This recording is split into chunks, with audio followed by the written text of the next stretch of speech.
नमस्कार। आप सभी को मेरा प्रेमपूर्ण अभिवादन।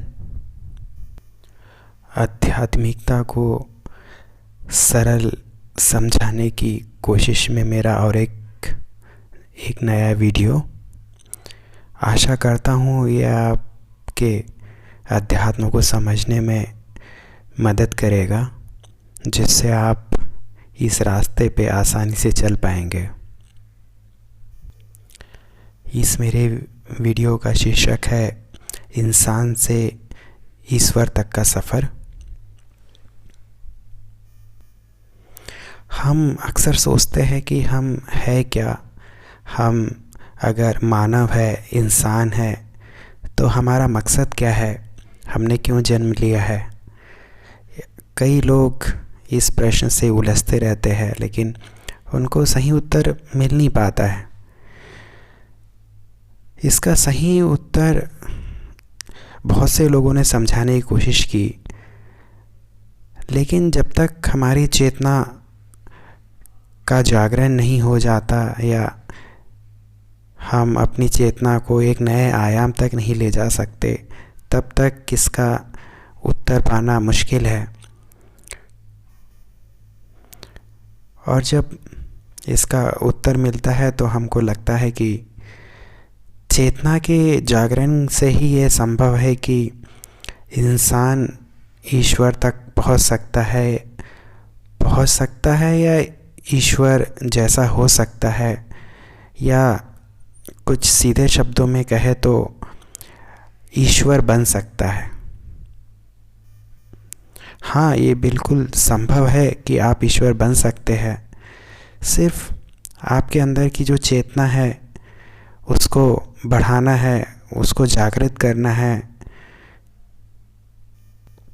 और आप ईश्वर बन सकते हैं। हाँ, पुराणों में, वेदों में भी कहा गया है कि आत्मा ही परमात्मा है, आत्मा में ही परमात्मा का अंश है,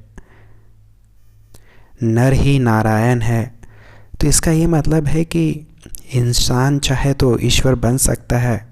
उसमें सारी संभावनाएं है कि वो ईश्वर बने, और शायद इंसान जीवन लेने का मकसद भी यही है कि हम ईश्वर तक पहुँचे, ईश्वर तक की यात्रा करें इस इंसान रूपी शरीर से, इंसान रूपी जन्म में।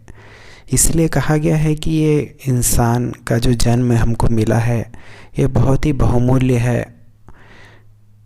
ये बहुत ही नसीब से मिला है। अतः इसका उपयोग हमें सार्थकता से करना चाहिए। लेकिन आप में से मैक्सिमम लोगों को ये लगेगा कि ये क्या बकवास की बातें हैं, कि इंसान परमात्मा कैसे हो सकते हैं या कैसे बना जा सकता है। सबसे पहले तो आजकल की न्यू जनरेशन, आजकल की नई पीढ़ी का ईश्वर में विश्वास नहीं है, क्योंकि उसका कोई एक्सपीरियंस उनको नहीं है। अतः जिसका एक्सपीरियंस नहीं हो उस पे ज़्यादा देर तक विश्वास बनाए रखना भी बड़ा ही मुश्किल है। और आजकल के साइंटिफिक युग में ऐसा बिलीफ बनाए रखना कि ईश्वर कहीं होगा या है, ये बहुत ही मुश्किल है। हाँ, हम अपने समाज में मंदिर जाना, आरती कहना, कुछ व्रत वगैरह, ये सारी चीज़ें करते तो है, लेकिन अंदर से, आत्मा से कुछ ईश्वर का अनुभव नहीं है, जिसके कारण ये लगता है कि शायद ये सारी चीज़ हम बस यूं ही करते जा रहे हैं बिना आस्था के। और आस्था भी है तो उसके साथ अनुभव नहीं जुड़ा हुआ है, इसीलिए ऐसी आस्था का भी कोई ज़्यादा महत्व नहीं है, क्योंकि ऐसी आस्था ऊपर ऊपर से है, ये आपके जीवन को या आपके व्यवहार को बदलती नहीं है। आप जैसे हैं वैसे ही रहते हैं अंतर चेतना में।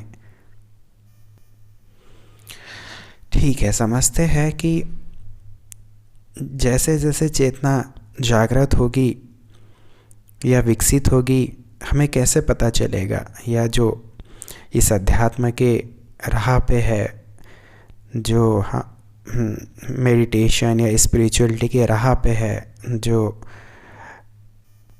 मेडिटेट करते हैं या जो योग करते हैं या जो साधना करते हैं, उनको कैसे पता चलेगा कि उनकी चेतना जागृत हो रही है। कई लोग बोलते हैं कि हम इनलाइटमेंट को उपलब्ध हो गए हैं। मैंने काफ़ी लोगों को देखा है फेसबुक पे, यूट्यूब पे, वो कहते हैं कि हम इनलाइटेंड हो गए हैं। लेकिन इनलाइटमेंट का मतलब क्या है? इनलाइटमेंट का मतलब है कि विचारों से, भावनाओं से मुक्त हो जाना, कि आपके पर्सनल कोई विचार नहीं है, कोई भावना नहीं है। आप शून्य हो गए हैं, आप असीमित हो गए हैं, आपकी कोई सीमा नहीं है। ऐसी स्थिति चेतना की जब तक नहीं होती है, जब तक इनलाइटमेंट होने का कोई सवाल नहीं उठता, या किसी को नहीं सोचना चाहिए कि वो इनलाइटेंड हो गए हैं। जैसे जैसे हमारी चेतना जागृत होती है या विकसित होती है, ऐसे व्यक्ति को लगने लगता है, फील होने लगता है कि वो शरीर नहीं है, वो शरीर के परे है, जो शरीर है उससे वो हट के है, और जो उसके अंदर भावनाएं जन्म ले रही है, अच्छी भावनाएं, बुरी भावनाएं, अच्छे विचार, बुरे विचार, वो उससे भी ऊपर है। दोनों के बीच में बहुत अंतर है।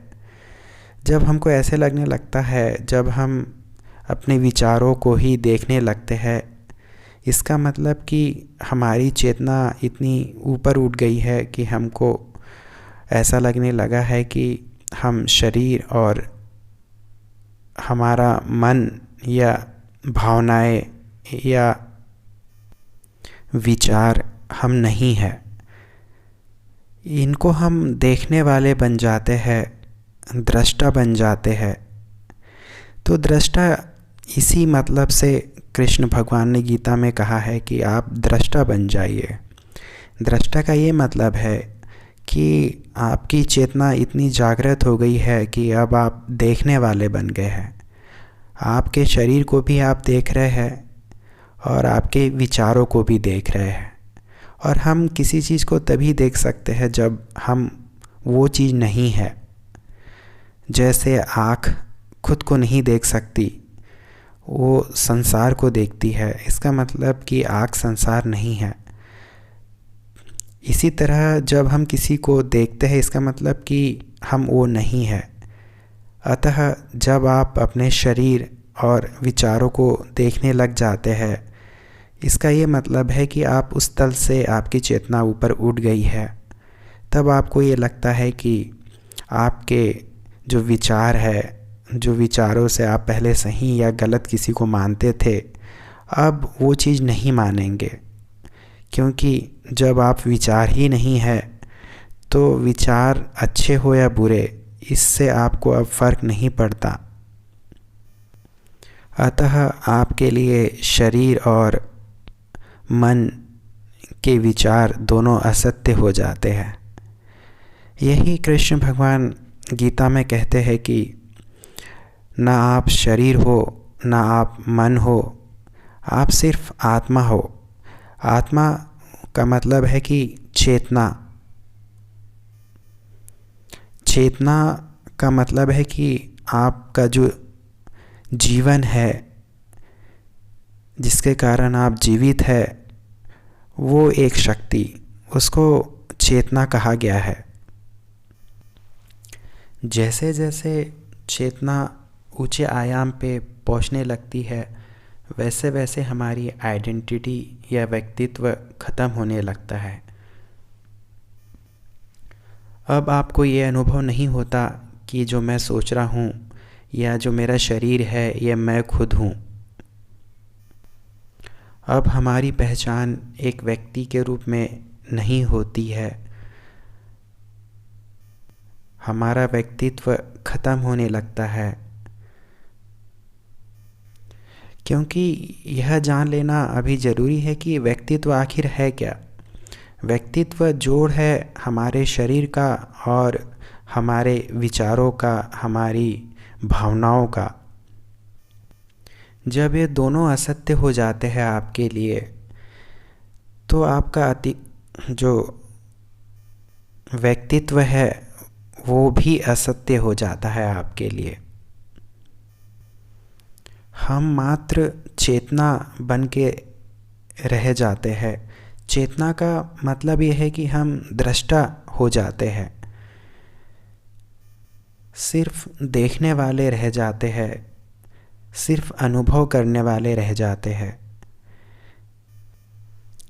जैसे जैसे चेतना हमारी नए ऊंचे आयाम तक जाती है, वैसे वैसे हमें ये अनुभव होने लगता है कि जो दूसरे लोग हैं, दूसरे प्राणी हैं, जो बाहर का संसार है, वो भी आपका हिस्सा ही है।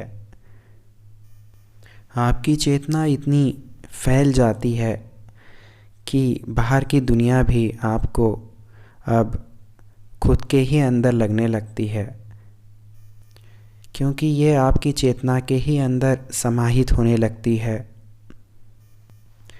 ऐसी स्थिति में हमारे जो भी दोष है, जैसे क्रोध, अहंकार, लोभ, ये अपने आप ही विलीन हो जाते हैं।